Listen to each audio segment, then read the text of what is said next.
안녕하십니까? 오늘은 마가복음 5장 1절로 20절 말씀을 가지고 함께 교훈을 나누도록 하겠습니다.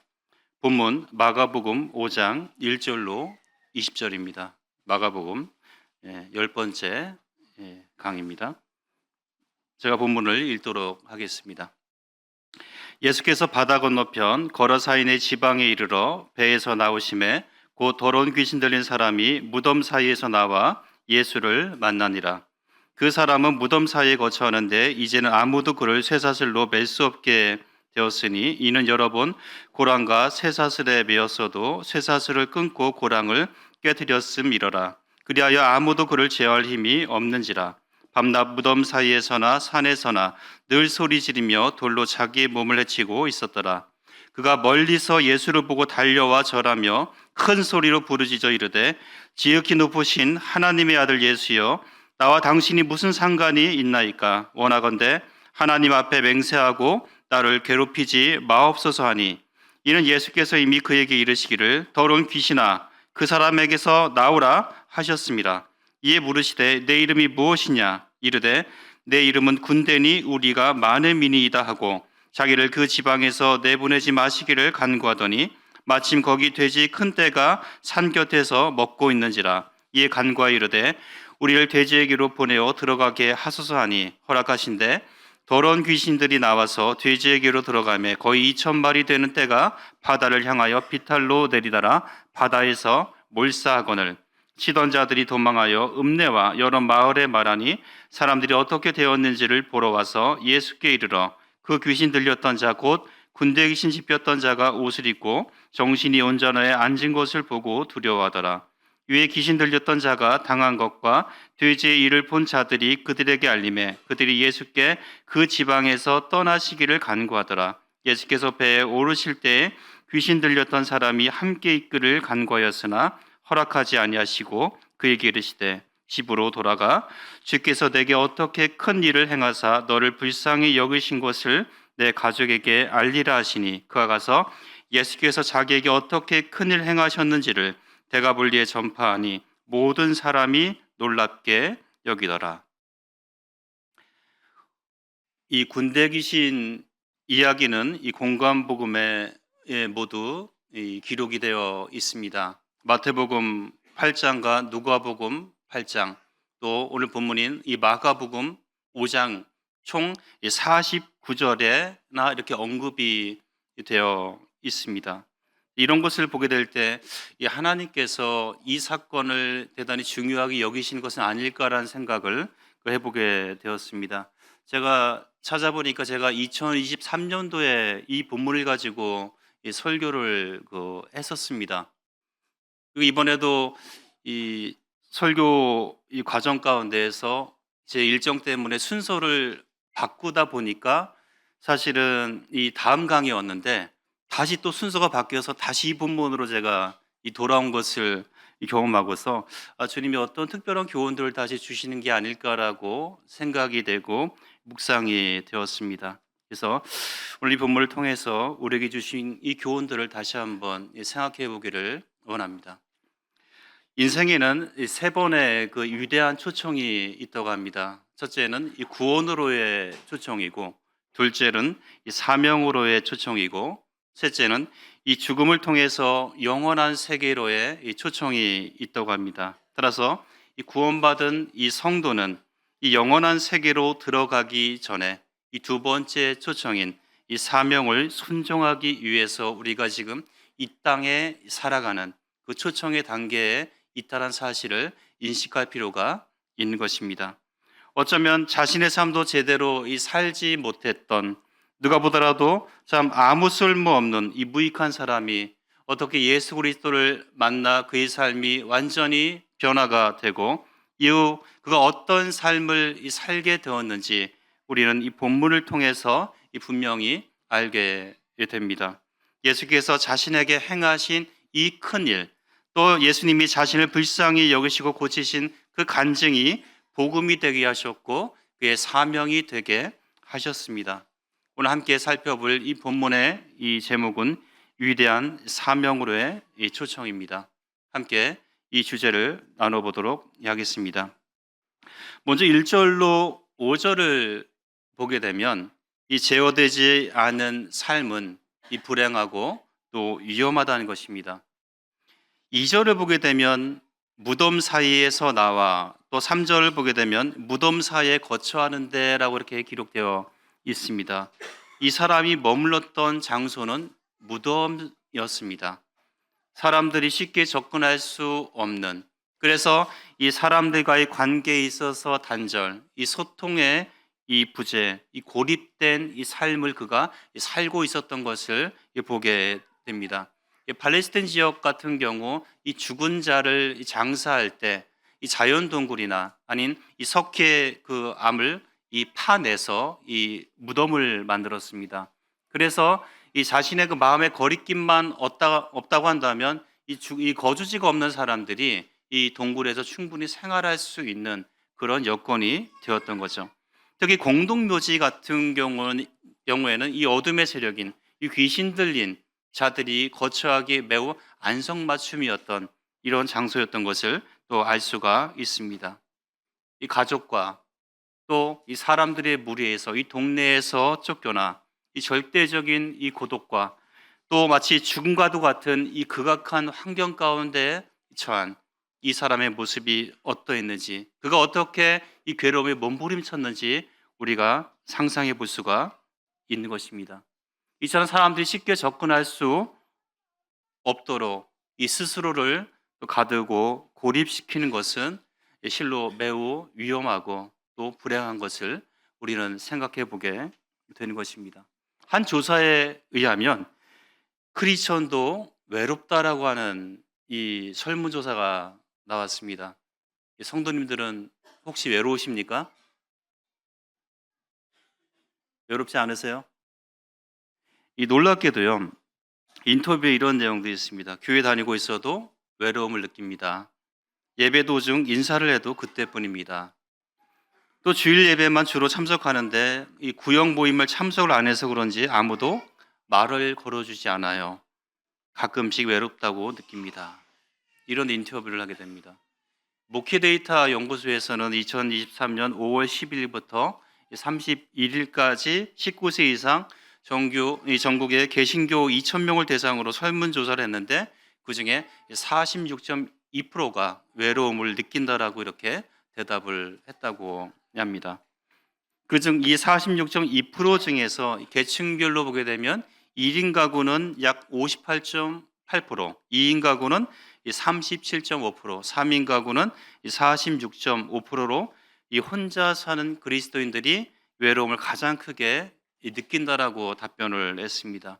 또 결혼 여부와 관련해서도 미혼의 경우는 53.5%, 또 기혼인 경우에도 또 이혼과 또 사별을 포함해 가지고 약 43.5%가 외로움을 느낀다고 대답을 했고, 교회 출석 여부와 관련해서도 교회 출석하는 경우는 이 중에 44.5%가 외롭고, 또 반면에 교회 출석 교회가 없는 가난한 성도 같은 경우에는 약 51.9%가 외로움을 느낀다라고 답변을 했습니다.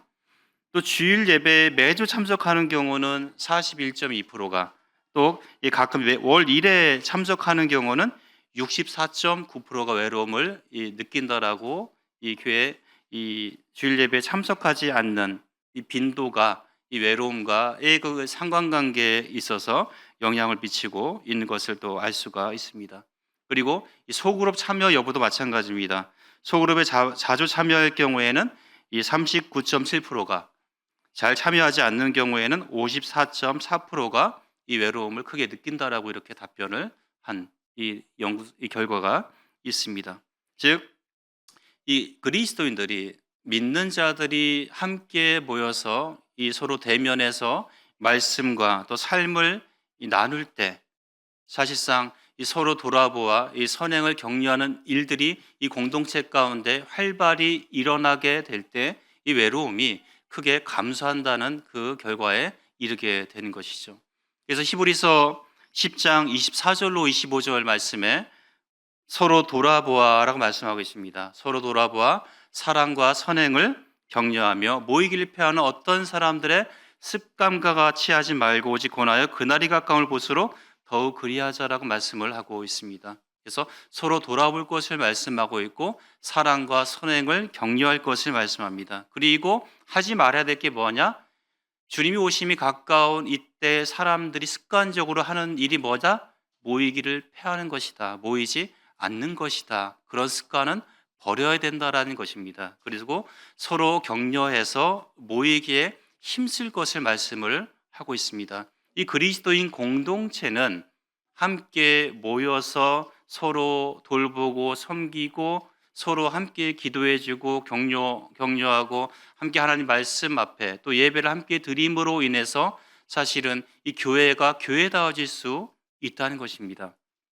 이 크리스찬들이 외롭다라고 하는 이 대답은 이 사람은 믿음이 별로이기 때문에 그렇다. 신앙이 성숙하지 못해서 이렇게 치부할 것이 아니라 우리가 방금 말씀이 우리에게 주신 교훈대로 서로 돌아보는 일에 힘쓸 때 사실은 이 말씀이 우리에게 주는 이 분명한 그 위로와 또 권면이 있는 것을 알 수가 있는 것이죠. 이 현대인들은 많은 외로움 가운데 처해 있습니다. 하나님 말씀만이 능히 이것을 해결할 수 있는 그 해답이 되고 있다는 것입니다. 또한 3절부터 5절까지 보게 되면 이 사람은요, 아무도 제어할 수가 없습니다. 그는 파괴적인 삶을 살고 있는 것을 알 수가 있어요. 3절에 쇠사슬로 맬 수가 없다라고 기록되어 있습니다. 또한 4절에 여러 번 고랑과 쇠사슬에 매였어도 쇠사슬을 끊고 고랑을 깨뜨렸습니다. 또한 4절에 아무도 그를 제어할 힘이 없는지라. 5절에 밤낮 무덤 사이에서나 산에서나 늘 소리 지르며, 이 굉장한 그 괴력을 발휘하는 사람이었던 거죠. 그래서 사람들이 그를 붙잡아서 쇠고랑을 채우고 발에 이 고랑을 채워서 꼼짝 못하게 묶어두었지만 그것을 끊을 정도의 힘을 가지고 있는 그런 자였던 거죠. 그리고 어떻게 합니까? 밤낮 무덤에서나 산에서 항상 소리 지르며 살았던 것입니다. 그러니까 사람들이 가까이 할 수 있을까요? 가족들이 이것을 감당할 수 있었겠습니까? 그러니까 어떻게 합니까? 나중에 내버려 두고 사람이 능히 할 수 없는, 제어할 수 없는 그런 사람이기에 그를 포기하게 되었던 거죠. 혹시 아무도 나를 터치하지 못하고 간섭하지 못한다고 자만하거나 자랑하고 있지 않습니까? 우리 엄마는, 아빠는 나를 못 건드려. 혹시 이렇게 생각하고 있는 청소년들이나 청년들 혹시 있지는 않습니까? 내가 우리 집에서 왕이야. 이 교회 가운데 그럴 수 있다는 거죠. 우리 교회에서 나 건드릴 사람 아무도 없어. 과연 그 사람이 무서워서 그렇게 했을까요? 아무런 권면도 없고 아무런 가르침도 그 사람에게 해주지 않는다. 왜 그럴까요? 포기했기 때문입니다. 근데 자신은요, 그걸 몰라요. 자신이 포기되고 유기된 상황을 알지 못합니다. 5절에 있는 것처럼 밤낮 무덤 사이에서나 산에서나 늘 소리 지르며, 마치 자기가 승리한 것처럼, 자유한 자인 것처럼, 내가 왕인 것처럼 이렇게 소리치고 있는 거죠. 늘 소리 지르며 자기 목소리가 이긴 것처럼 살아가고 있다는 것입니다. 실제로 보게 되면 이 귀신 들린 사람이 예수님 만나죠. 예수님 만나서 이렇게 얘기합니다. 나와 당신이 무슨 상관이 있나이까? 나를 괴롭게 하지 마십시오. 이게 다른 말로 하면 무슨 말이에요? 왜 저를 간섭하십니까? 저 좀 내버려 두세요. 우리가 가장 많이 하는 거잖아요. 지금 저 좀 내버려 두세요. 제가 알아서 할게요. 이런 말들을 가장 많이 합니다. 이 목회 현장에서 가장 많이 듣는 말도 이 말이에요. 제가 알아서 할게요. 상관하지 말아주세요. 그러면 교회 인도자들이, 리더들이 왜 필요할까요? 권면하고 가르쳐도 안 됩니다. 뭐 어떻게 할까요? 내버려 두는 수밖에 없습니다.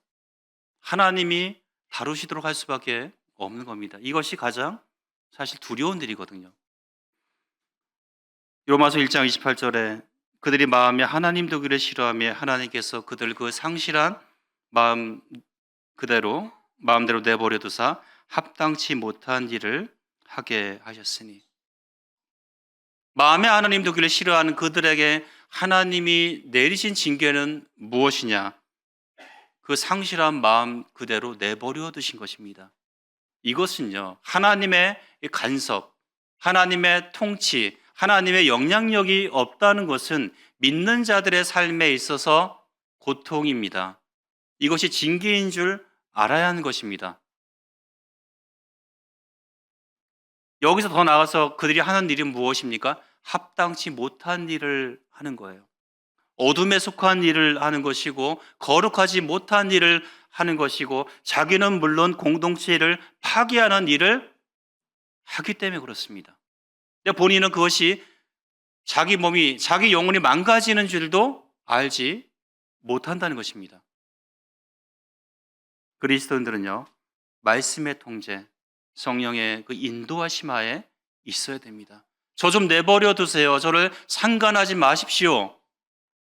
이 말은 합당치 못한 언행이라는 거죠. 통제되지 않은, 제어되지 않는 삶은 불행하기도 하지만 이처럼 위험하기도 합니다. 왜 그렇습니까? 5절을 보게 되면 이 사람이 어떻게 됐다고요? 돌로 자기 몸을 해치고 있었더라. 자의를 하는 거예요, 자의를.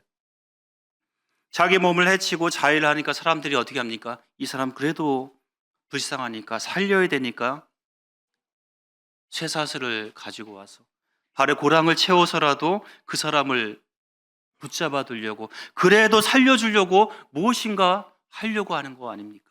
그럼에도 그것을 끊어버립니다. 나 좀 내버려 두세요.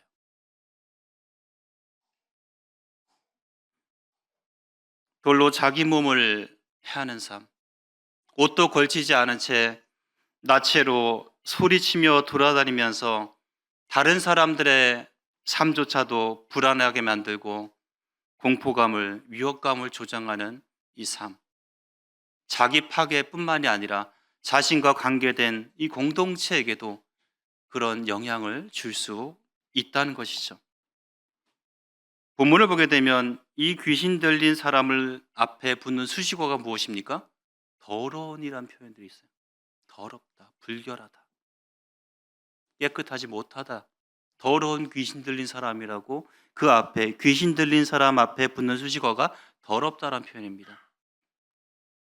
사람들이 보기에도 더럽고 불결하지만 하나님 보실 때도 결코 거룩하지 못한, 하나님도 가까이 하기 싫은 그 죄와 어둠과 자기 파괴적인 이 삶을 그가 살고 있다는 것입니다. 가까이 할 수 없는, 거룩과도 거리가 먼 그런 삶을 그가 살고 있다는 거죠. 우리가 하나님을 가까이 하지 않으면 이 세상의 온갖 더러운 것들이 우리 삶에 달라붙게 되는 것입니다. 말씀을 가까이 하지 않으면 세상의 온갖 더러운 것들이 우리 육과 영에 함께 달라붙게 되어 있는 것입니다. 내 스스로의 힘으로 결코 떨쳐내지 못할 정도로, 그것이 감당되지 못할 정도로, 제어할 힘조차 없을 정도로 우리 삶을 올가매게 되는 것입니다. 고린도후서 7장 1절에 사랑하는 자들아, 이 약속을 가진 우리는 하나님을 두려워하는 가운데에서 거룩함을 온전히 이루어 육과 영의 온갖 더러운 것에서 자신을 깨끗하게 하자. 바울이 이렇게 권면하고 있습니다. 하나님을 두려워하는 가운데에서 거룩함을 온전히 이루라고 말씀하고 있습니다. 우리가 무엇을 좇아야 할 것인가? 하나님의 우리에게 주신 거룩이라고 하는 그 명령에 우리는 지금 제대로 순종하고 과연 반응하고 있는가? 우리는 뒤돌아봐야 하는 것입니다. 세상에 더러운 것이 내 삶을 더럽히고 있는데, 내 삶에 영적이지 못한 것들이 달라붙어 있는데 그것을 털어내지 못하고 씻어내지 못하고 있지는 않은가? 왜 우리는 말씀으로부터 멀어지고 있고 예배로부터 멀어지고 있고 성도로부터 멀어지고 있는가? 그 이유는 과연 무엇입니까? 내 스스로 그 고립을, 그 단절을 자처하고 있지는 않습니까? 이 더러운 귀신 들린 자가 좋아하는 환경이 어디예요? 무덤과 무덤 사이, 아무도 없는, 이 죽음이 도사리고 있는 그런 장소였다는 것이죠. 우리의 환경은, 내 가정과 내 주변의 환경은 과연 어떻습니까? 영적으로 좋은 환경입니까? 더럽지 않은 거룩한 환경 가운데서 나는 이 주님을 섬기고 있습니까? 우리는 생각해 봐야 할 것입니다. 두 번째 생각해 볼 것은 6절로 13절. 사람이 포기한 자리에 예수 그리스도께서 찾아오셨습니다. 예수님은 앞서 4장에서 이 광풍을 뚫고 이 거라사인의 땅에 이르셨습니다. 이곳은 유대인과 이방인들이 이 섞여 살던 지역이었고, 이방인들은 결국 유대인들을 반기지 않았습니다. 유대인들이 사실은 가기에 꺼리는 지역이었던 거죠. 공동묘지가 있는 무덤이 많이 존재하는 곳이었고, 또 본문에 있는 것처럼 이 돼지를 키우는, 유대인들은 이 돼지를 싫어하지 않습니까? 부정한 동물로 가까이 하기를 싫어하잖아요. 이 돼지를 키우는 이런 동네였던 거죠. 그래서 유대인이었던 예수님께서 사실은 방문할 이유가 없었던 그런 지역이었다는 거죠. 예수님이 배를 타고 광풍을 뚫고 그곳을 가셨다는 것입니다. 이 귀신 들린 사람을 고치고 나서요, 21절을 보게 되면 다시 주님이 그 지역을 도신 게 아니라 다시 배를 타고 건너편으로 또 건너가세요. 예수님이 거라사 지방에 와서 하신 일은 이 귀신 들린 이 사람을 고치는, 아무도 제어할 수 없는, 아무도 구원해 줄 자 없는 이 사람을 고치신 일이 이 일밖에 없었다는 것이죠. 그를 찾아오셨어요. 모든 것을 아시는 주님이 그를 찾아왔습니다.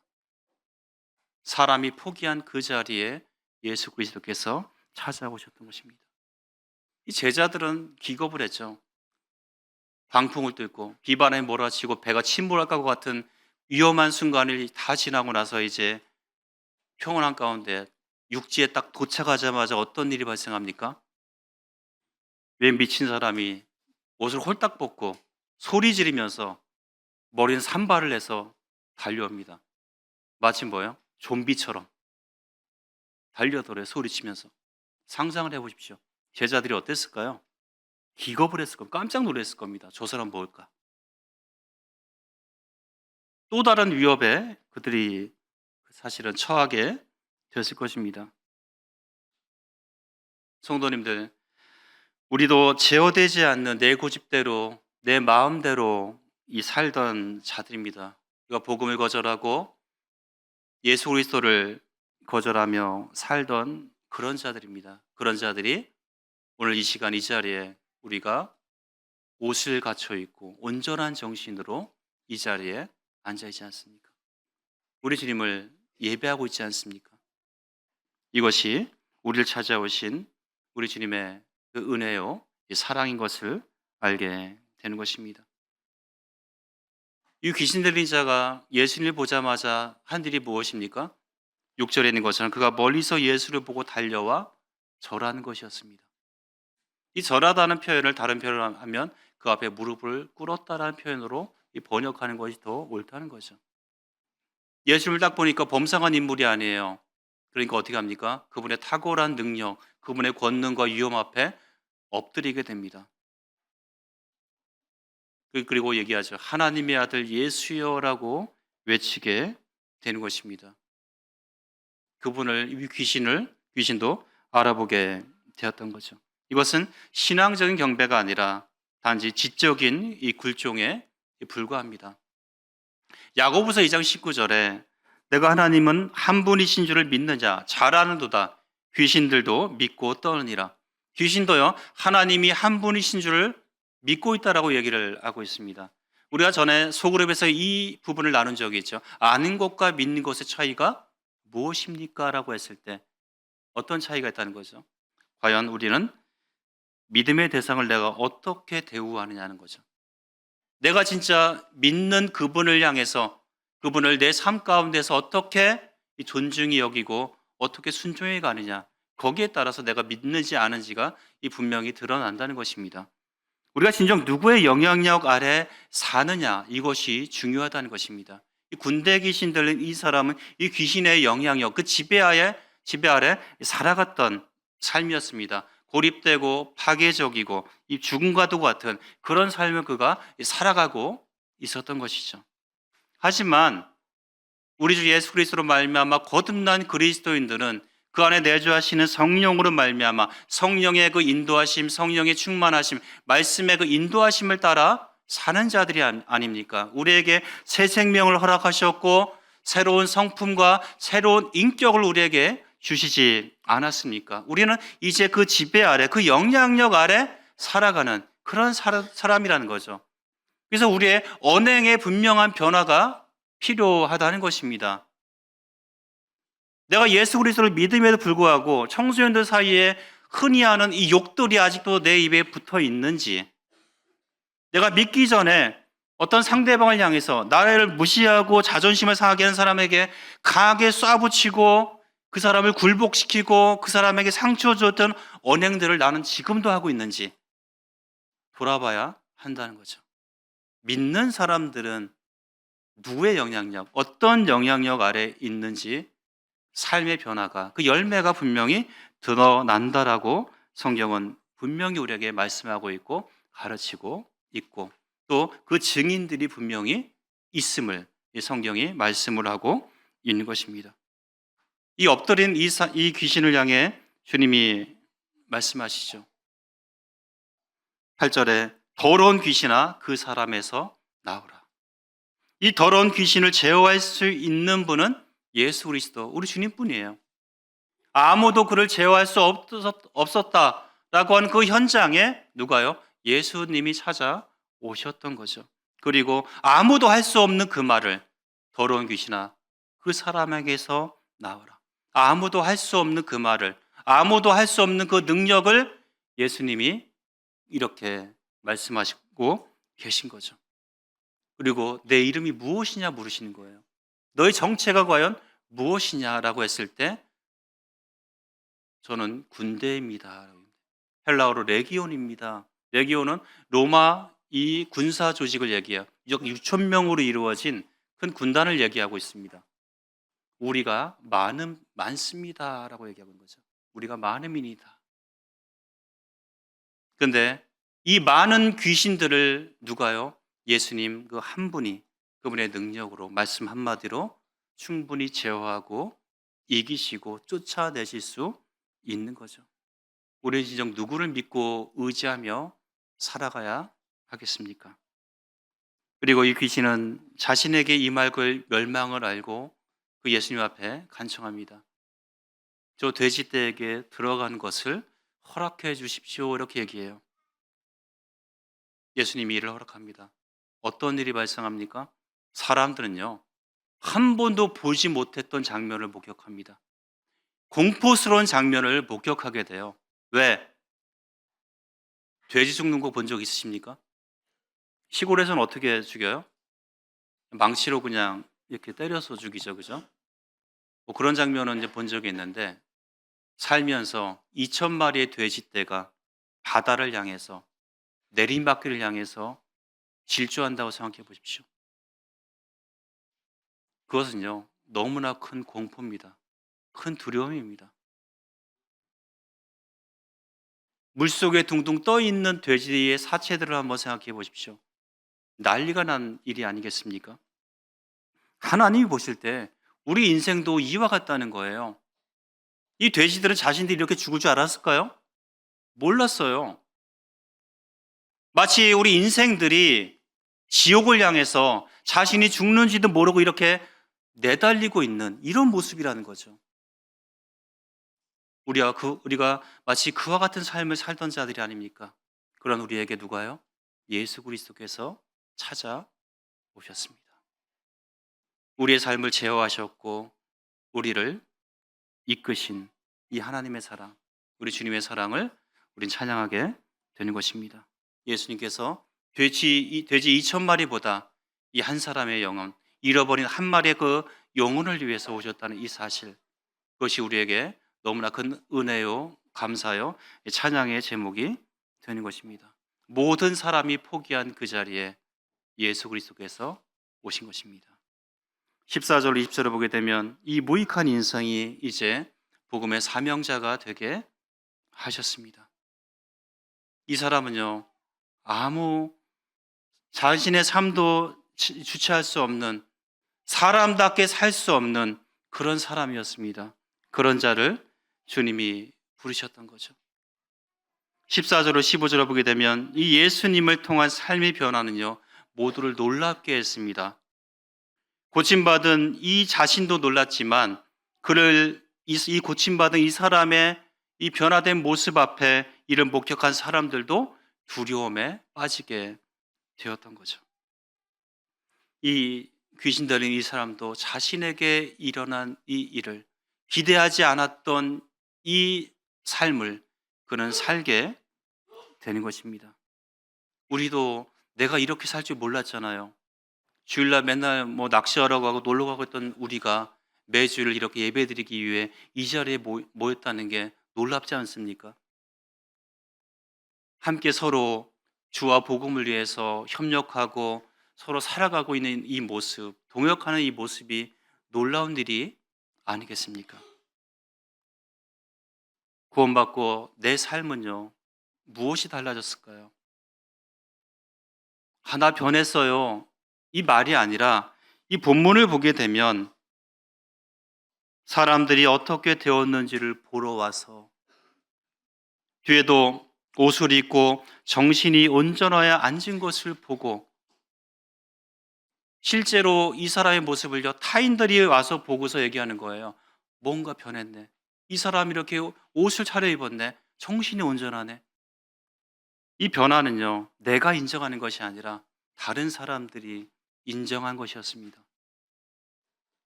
나 변했어요. 말만 한 것이 아니라 누가 보더라도 내 삶의 변화의 증거가 분명히 드러났다는 것입니다.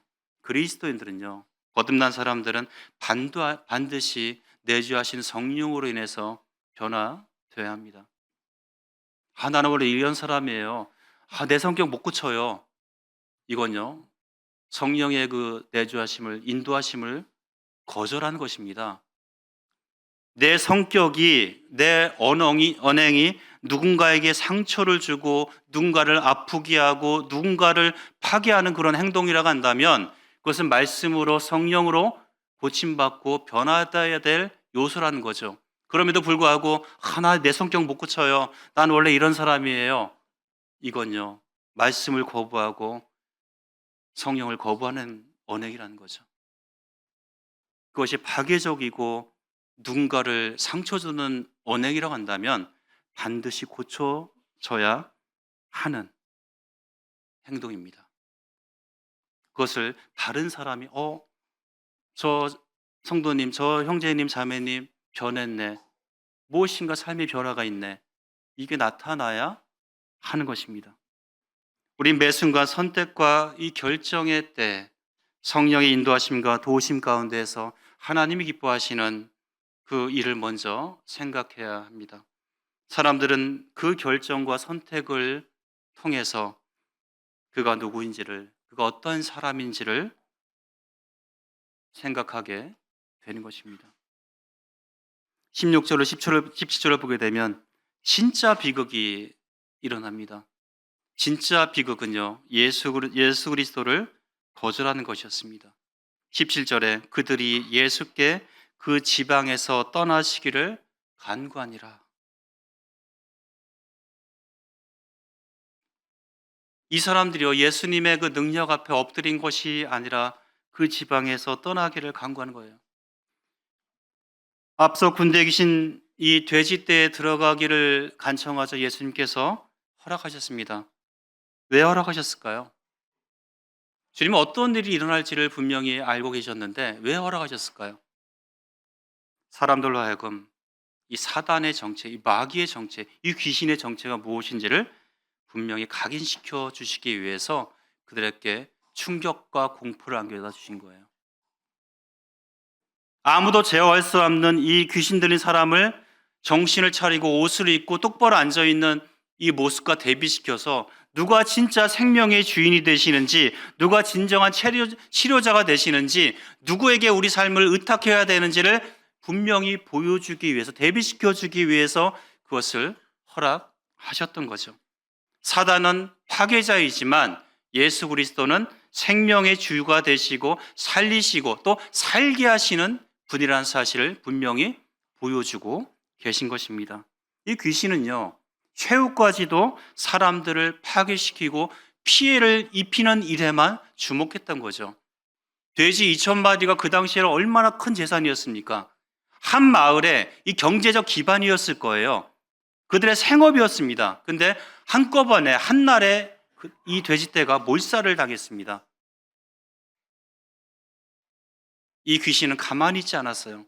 자신도 멸망하지만 끝까지 사람들로 하여금 같이 죽자, 같이 망하자, 이렇게 생각한 것입니다.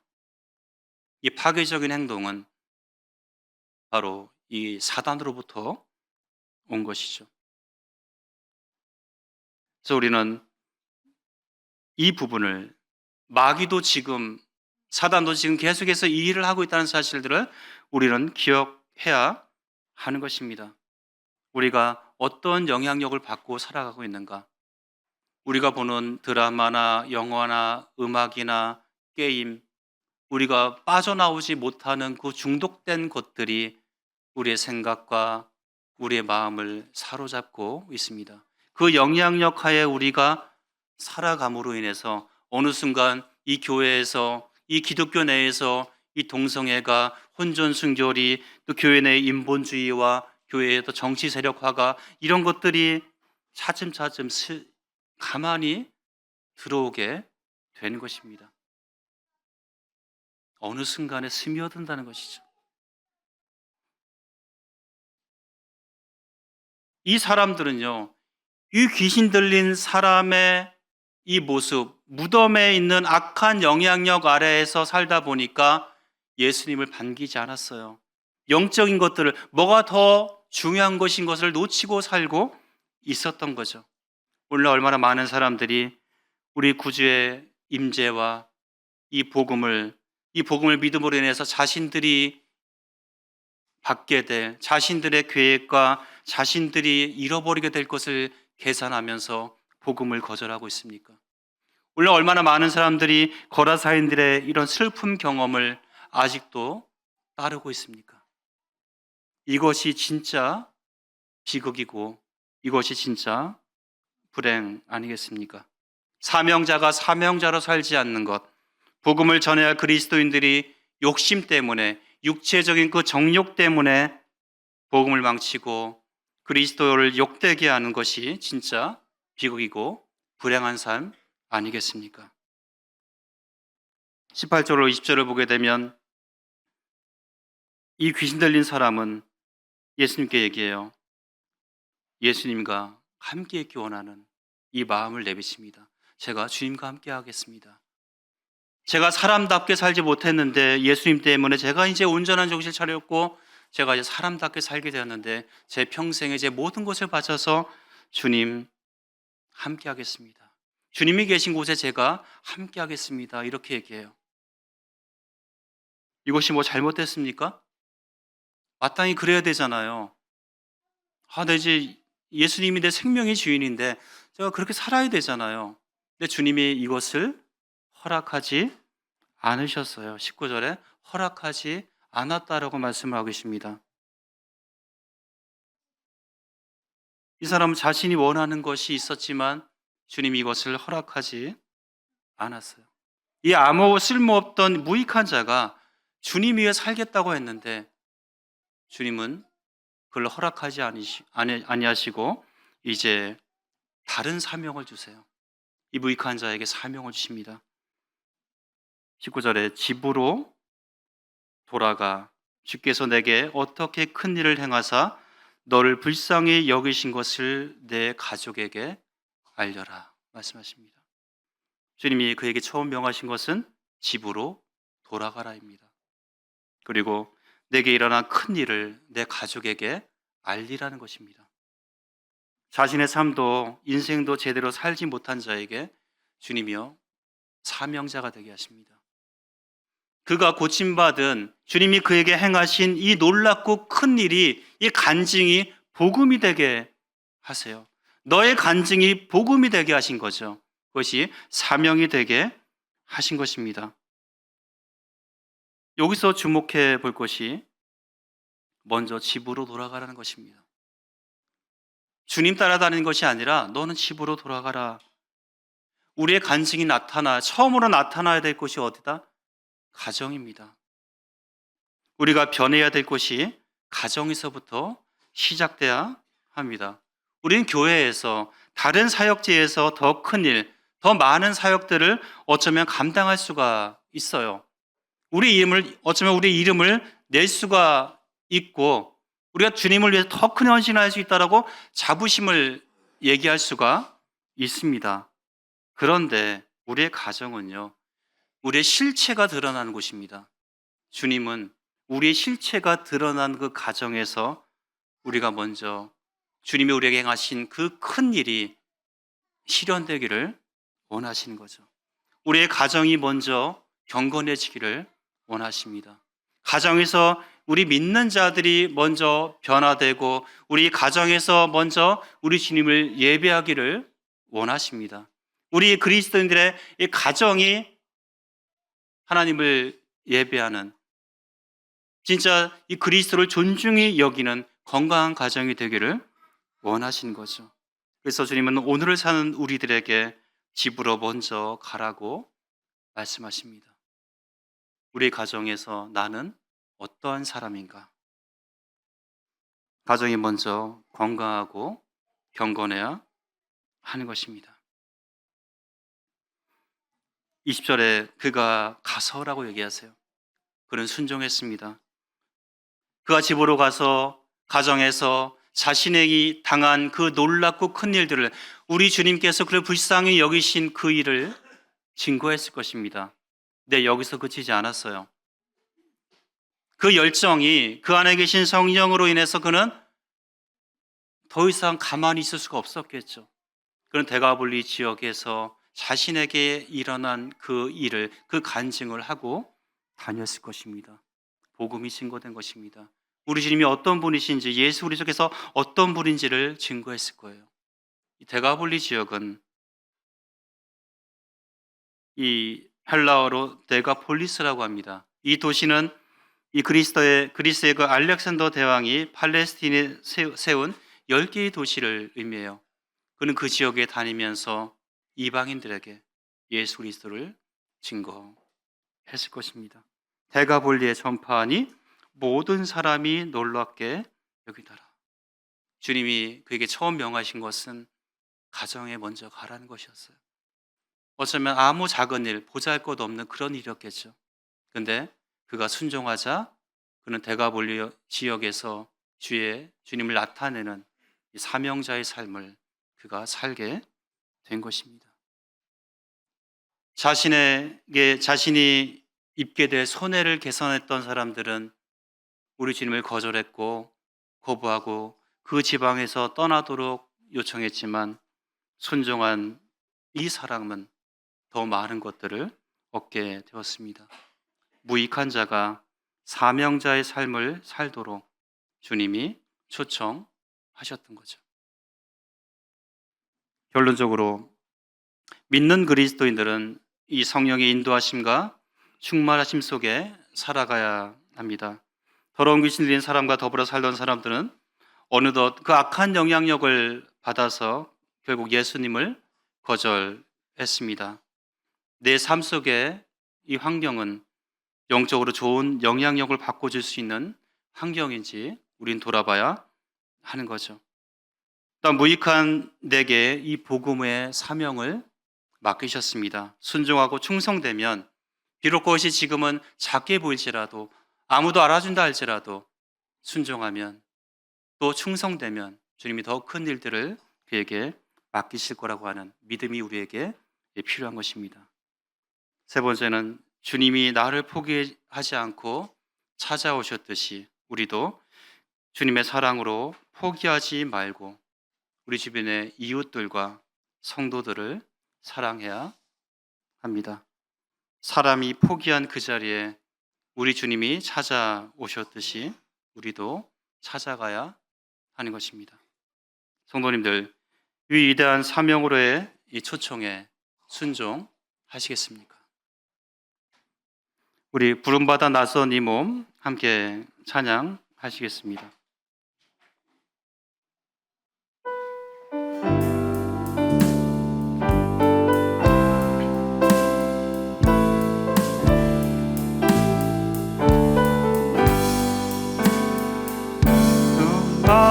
부름받아 나선 이 몸 어디든지 가오리다. 괴로우나 즐거우나 주만 따라가오리니 어느 누가 막으리까. 죽음이 늘 막으리까. 어느 누가 막으리까. 죽음이 늘 막으리까. 아골골자 빈들에도 복음 들고 가오리다. 소돔 같은 거리에도 사랑하고 찾아가서 종의 몸에 지닌 것도 아낌없이 드리리다. 종의 몸에 지닌 것도 아낌없이 드리리다.